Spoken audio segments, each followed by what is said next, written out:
Hello, everybody. Welcome to our first lecture after the second midterm. For the rest of the course, we're going to be covering a new topic, which is group theory.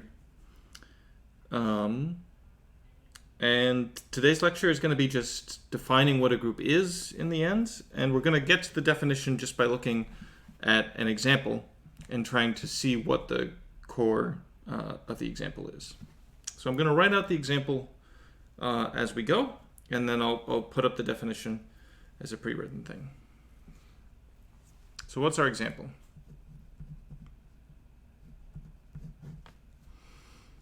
So fix n. N is going to be our modulus, so we're back in modular arithmetic. And let Zn cross, or Zn times, be a subset of Zn. It's not any subset, it's some specific subset. Be the subset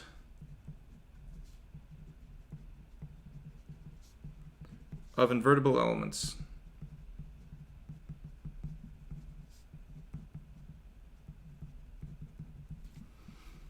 Okay. So what do we know about this set? We proved a few things about it. Zn cross, I don't know. What we don't know is that we can add things, but we know that we can multiply things and stay in Z cross. So Zn cross has the property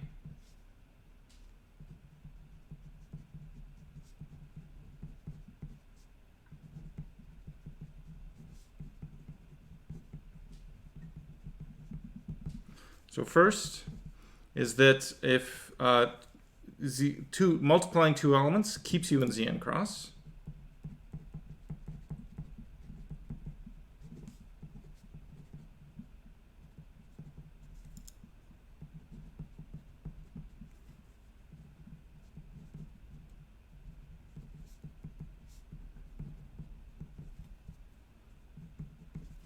Two, well, multiplication, it just has all the usual multiplication properties. So multiplication is associative and commutative and all that good stuff.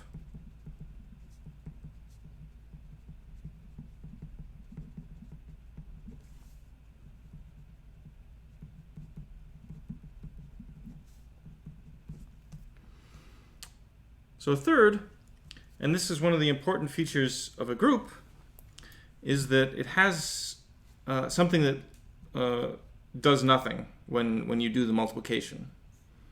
So 1 is always an element of Zn cross for every n. So no matter which n I choose, right, for each n I get a different set, Zn cross. It has 5 n elements, as we've discussed before. So 1 is always here. And 1 satisfies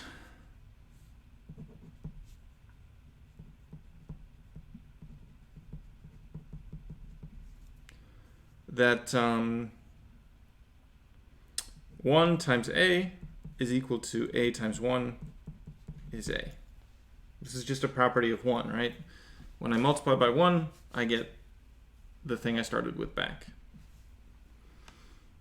And what's the last property? Well, this is the reason we take invertible elements.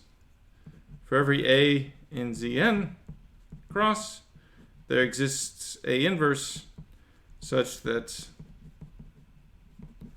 a times a inverse is equal to 1.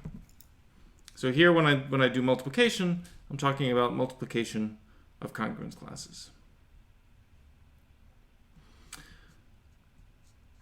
So these are 4 properties that are very important, and they happen to be exactly the 4 properties of a group. So a group is a set. In this case, this is a set of congruence classes, but a group can be any set. The group has a corresponding operation. In this case, the operation is multiplication. So I multiply to these congruence classes instead of add them. When I multiply two invertible elements, I get an invertible element. This is something we proved. The multiplication is associative, just comes for free from the fact that multiplication on the integers is associative. 1, it has an identity element. because 1 is always invertible. Its inverse is always 1. And every element has an inverse that multiplies to that specific identity element. So if I wanted to generalize this notion to another setting, we get exactly the notion of a group.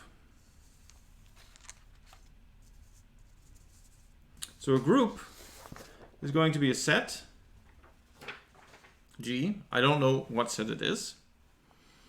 And it has a group operation. In our case, before it was multiplication, but it could be addition, or it could be some other operation, and we'll see another operation, or it could be just some abstract operation. It's just some function that takes in a left-hand side and a right-hand side as the operation and spits out an output, another group element.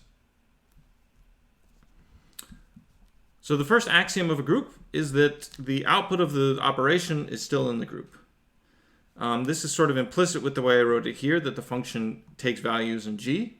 So that's implicit in this definition, but if you just use the operation star, instead of using this function notation, you would need to add this axiom that the output of the operation is another element of G. Okay, what's the second axiom? The second axiom is associativity. If I multiply two elements G and H, and then I multiply by K, it's the same thing as multiplying G by the product of H and K. So this just allows us to do groupings. It allows us to take powers without ambiguity,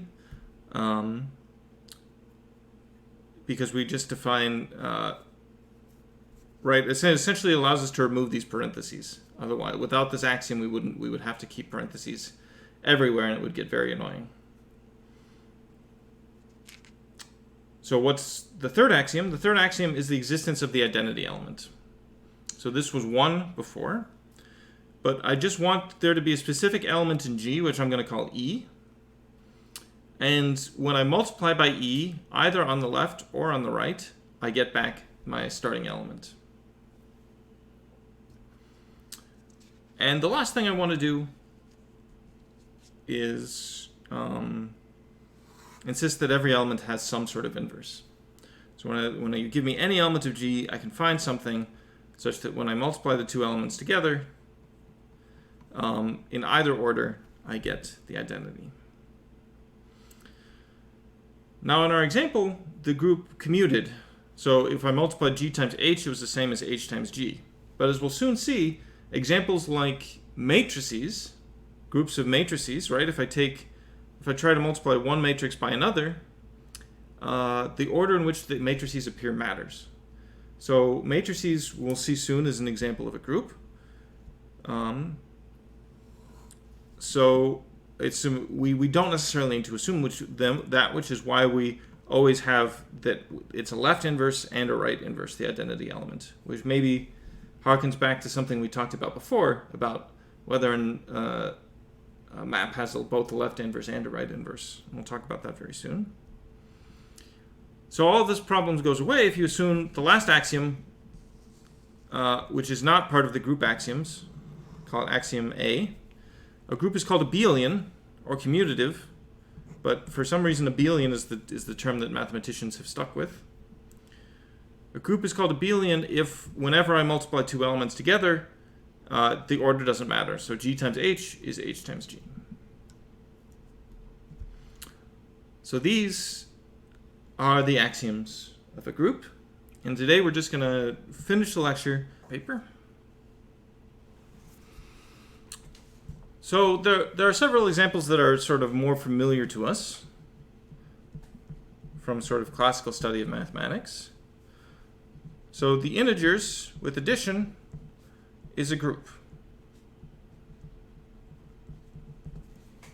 Right? If my group operation is addition, then my identity element in this group, right, when I add two integers together, I get an integer. The identity element of this group is 0, because when I add 0 to something, I get that thing back. So the axiom here says that when I do the group multiplication, where did I put the paper?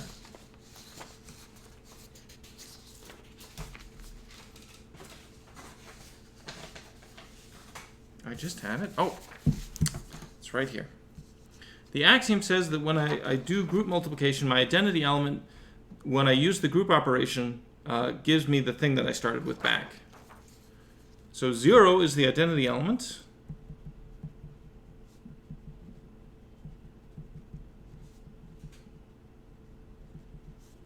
Since a plus 0 is equal to a, which is equal to 0 plus a.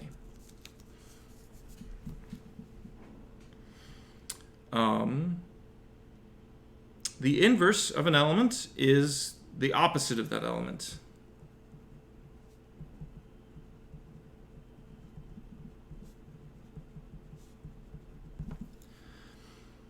So when I use addition as my as my group operation, the inverse of an element becomes the thing that when I add the two things together, I get the group identity, which in this case is 0. So for this reason, the opposite, or minus a, is sometimes called the additive inverse of a.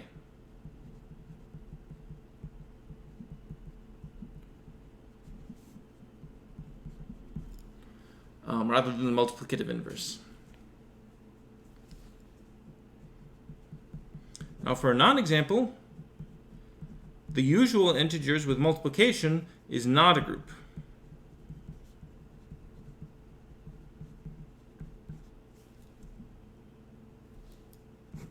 Not a group. And the reason for this is that the identity exists, right? 1 is the identity element, but inverses don't exist.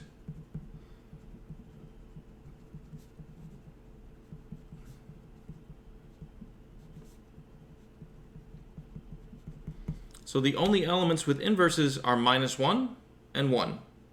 The inverse of -1 is -1 itself, and the inverse of 1 is 1. But every other element doesn't have an inverse in the group itself. The inverse, for instance, the inverse of 2 should be 1/2, but 1/2 isn't part of the group. And 0 certainly doesn't have an inverse, even if you do add the fractions. So this is not a group for a variety of reasons. On the other hand, the real numbers minus 0 with multiplication is a group.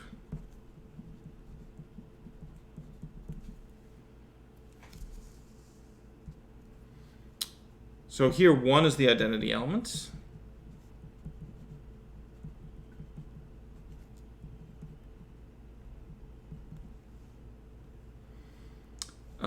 And 1 over a is the inverse of a. And this is exactly the reason that we use the a inverse notation. So these are 3 examples of groups that we're all very familiar with. These are all abelian. So these groups are sort of red herrings for the general setup because they're abelian groups. Now abelian groups are common in most fields of mathematics, and they're important, and the study of abelian groups is simpler, and you can know a lot more about abelian groups. But the general definition of a group does not require commutativity, and we know that addition and multiplication of numbers is always abelian. So let's now actually prove something. And in fact, most of the proofs that we're going to do in this next page, we've already seen before. And the last thing we're going to talk about today is bijections. So we're going back to set theory. So I wanted to define a group, and what am I going to do? I'm going to start with a set X, and let S of X denote the set of bijections F from X to X. So S of X itself is a set of functions, right? It's a set of assignments of elements of x to other elements of x. If x is just the set from 1 to n, we write s of x as equal to Sn, just for shorthand. And this is the reason it's called S is that this is called the symmetric group.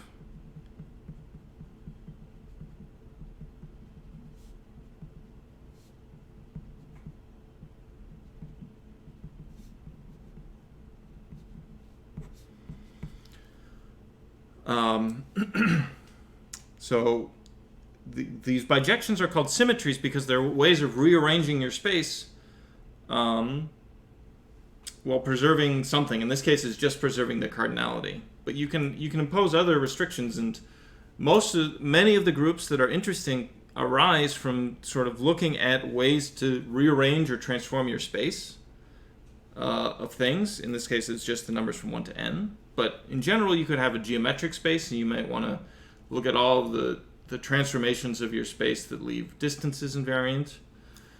Or you might look at a graph or a set with a partial order and look at all the order preserving transformations, and this will become a group. But right now, we're just going to prove the sort of foundational result about transformation groups, and that's that S of x is a group. If I look at the set of all self-bijections, this is a group. This is our theorem for the day. So how do we prove this theorem? Well, we want to prove 4 things, right? We want to prove the 4 axioms of groups. We want to prove that if I take 2 bijections and I use the group operation, so I need to tell you what the group operation is, then it's still in the group.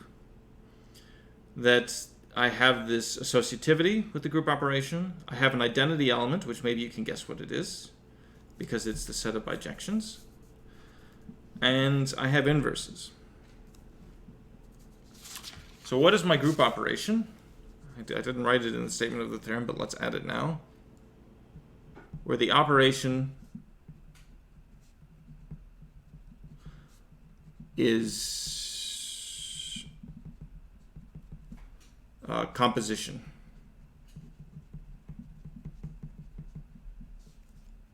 So i.e., when I multiply 2 elements, I'm just composing them.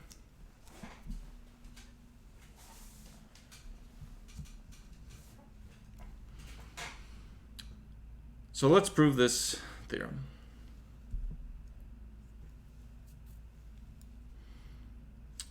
So what's the first thing we have to prove? Well, we have to prove axiom G1, that if I have 2 bijections, then their composition is a bijection.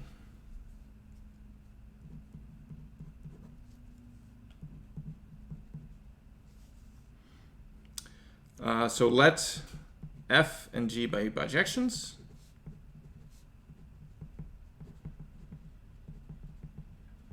From X to X. Then we showed already is also a bijection. It's composition.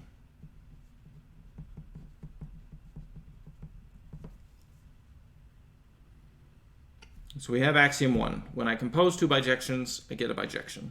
So this is good. What's axiom 2? Associativity.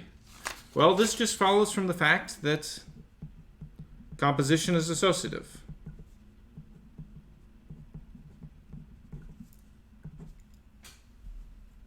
I'm not going to write anything because this is just sort of something you can check, right?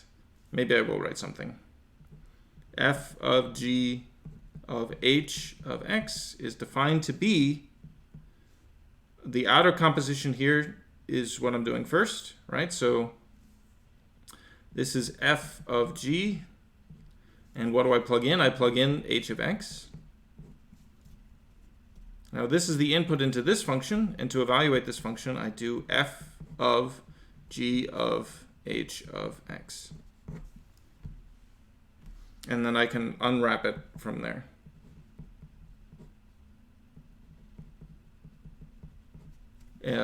With the opposite order.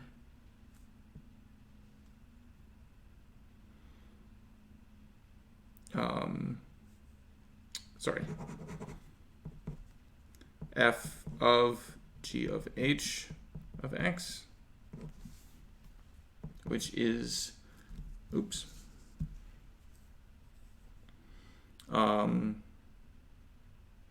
f of g of h of x. So I have associativity.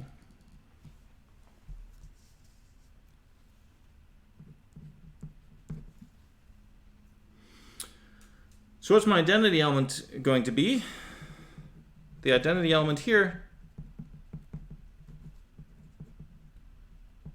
is, you guessed it, the identity function on x.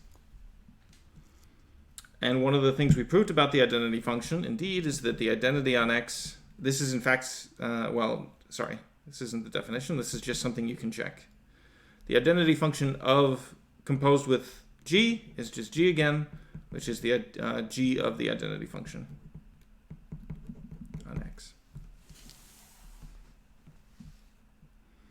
And the last thing is inverses, and this is just definition of function inverse. It coincides, right? The definition of the inverse of a function is exactly that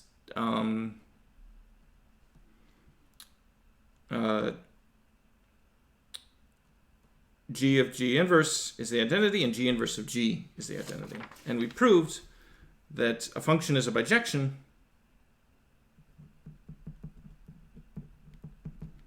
if and only if it has an inverse.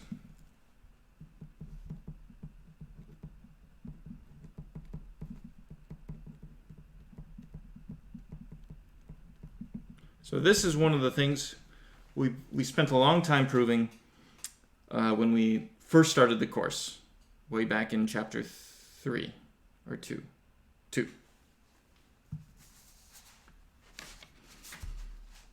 So all of these things together show that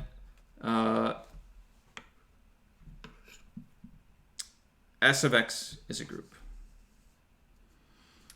And S of x, we'll see, is very rarely abelian. It's only abelian for S2. If the cardinality of x is larger than 2, then it will not be abelian.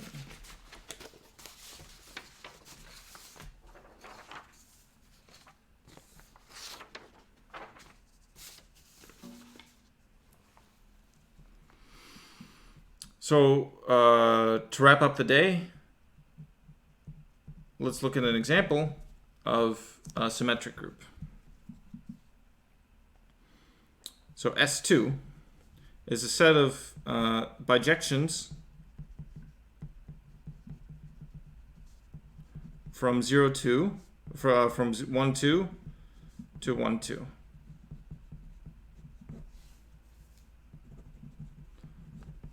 So either 1 has to go to 1 or 1 has to go to 2, and 2 has to go to the other one, right?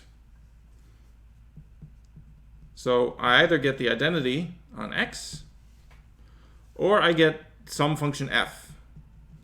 And f is defined so that f sends 1 to 2,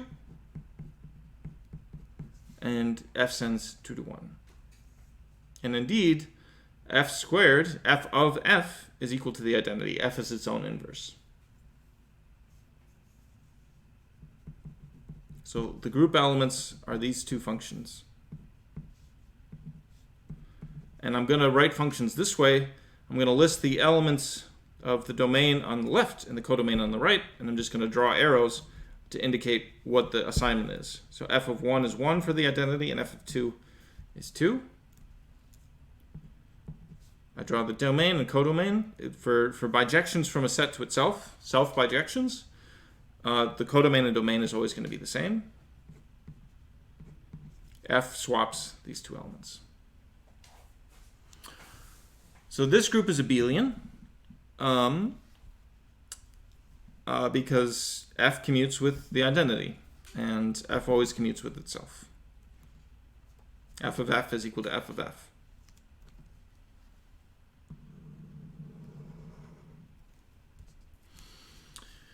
Let's go one step higher and see just how complicated it can get even with 3 elements. So S3 is a set of bijections from 1, 2, 3 to 1, 2, 3.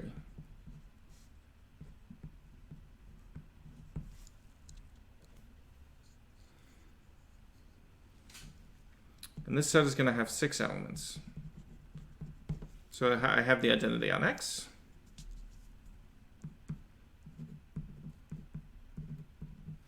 And the identity is just going to do this. And there are quite a few different ways to notate what these permutations look like.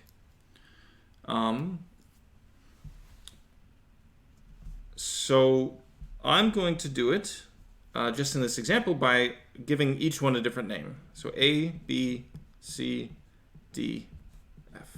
There's going to be 6 elements. I can promise you that. So 1, 2, 3, 4, 5, 6. Okay, I don't use E because I don't want to get us confused with the identity element when we talk about more general groups later. So that's the reason I'm skipping E. So let's try to find another self-bijection. Well, I can do the same thing I did here. I can have 1 stay the same, and I can swap the roles of 2 and 3. Swap the positions.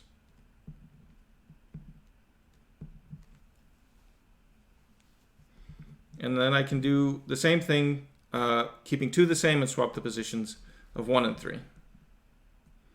So 1, 2, 3, 1, 2, 3. 2 stays the same, 1 and 3 get swapped. And finally, I can do the same with 3 staying the same, and then 1 and 2 getting swapped. The function D, well, I can have each number increase by 1, so I can do +1 mod 3 essentially.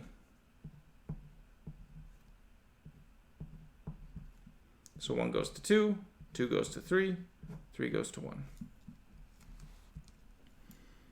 And then F is going to be basically the inverse of D, where I subtract 1. Right? So 3 goes to 2, 2 goes to 1, 1 goes to 3.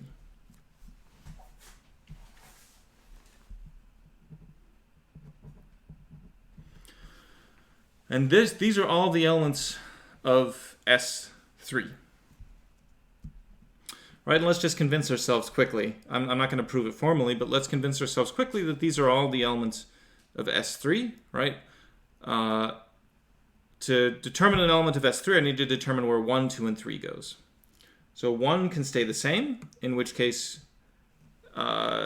that's these 2 elements, and then 2 and 3 have to go to each other. So it has to be one of these 2 permutations for 2 and 3, right? It has to be a bijection. So I can't have more than one arrow going to 1. So 2 and 3 have to permute among themselves. So these are the things where 1 stays the same. Now what about 1 goes to 2? That's these 2 elements. These 2 elements. These 2 elements are the ones where 1 goes to 2. And then either 2 has to go to 1 or 3 has to go to 1. And once I know where 1 goes and 2 goes,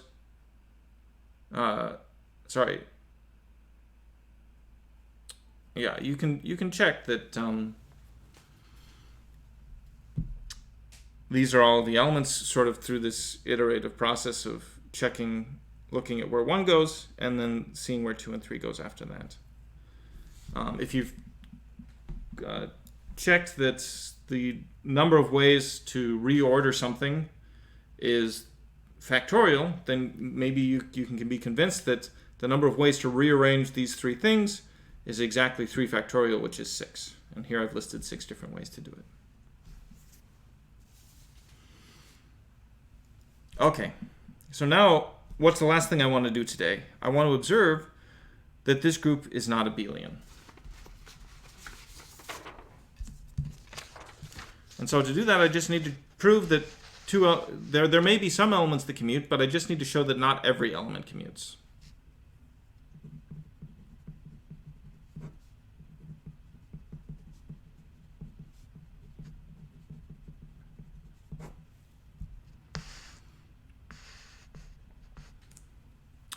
So let's just check. What happens if I do A of B? Well, I have to start by doing B, so I start from the domain.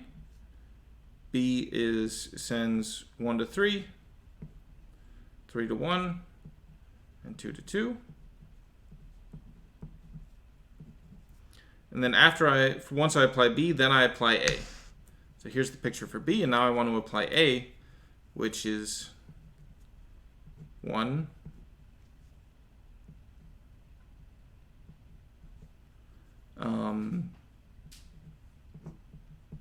2, 3. So if I look at what happens, I do B and then A, 1 goes to 2. I do B and then A, 2 goes to 3. I do B and then A, 3 goes to 1.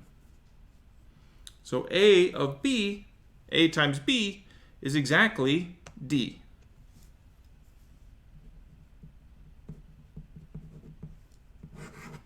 That's what we've just shown with this little computation.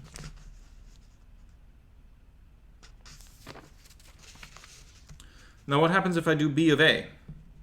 To show it's not abelian, I need to show that this multiplication is different. This composition is different.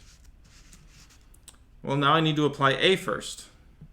So 1 goes to 1, 2 goes to 3, and 3 goes to 2.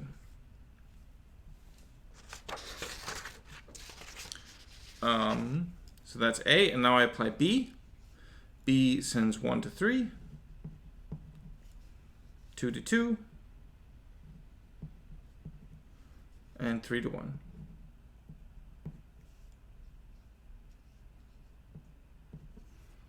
So if I look at what happens, I can already see that it's not the same. 1 goes to 1, which goes to 3.